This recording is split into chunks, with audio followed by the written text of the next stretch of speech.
இமாம் இப்னு தைமியாவுடைய மாணவர் இமாம் இப்னுல் கையும் சொல்றாங்க, அவங்களுடைய ஆசிரியர் பற்றி. இமாம் இப்னு தைமியாவுக்கு கிட்னியில் கல் இருந்தது. கிட்னி ஸ்டோன் இருந்தது. ரொம்ப அவஸ்தைப்பட்டாங்க. எப்படி உடனடியா அது குணமாச்சுன்னு சொல்லி பார்த்தீங்கன்னா, அவங்களுக்கு ஏதாவது ஒரு கஷ்டம் வந்தால் சூரத்துல் ஃபாத்திஹாவை ஓதி ஓதி விடுவாங்க. துவாக்கள் நெறைய செய்வாங்க. ருக்யா செய்வாங்க. அதனால அவங்களுக்கு நிவாரணம் கிடைச்சது அல்லாஹ்வுடைய உதவியை கொண்டு. இப்னு தைமியா பத்தி நம்ம சொல்லவே தேவையில்ல. ஷேக்குல் இஸ்லாம்.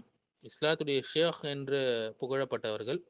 எந்த ஒரு நோய் கஷ்டம் வந்தாலும் அதிகமா துவா செய்வாங்க. அல்லாஹ்வோட அதிகமா நெருக்கமான ஒரு அடியாரா ஆக முயற்சிப்பாங்க.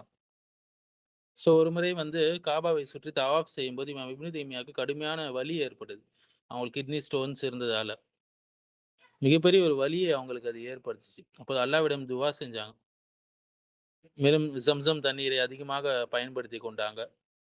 அப்போது அல்லாஹ் அவர்களுக்கு நிவாரணத்தை கொடுத்தான். ஒரு கல் போன்ற ஒன்று என்னாச்சு, திடீர்னு கீழ விழுந்துச்சு. இந்த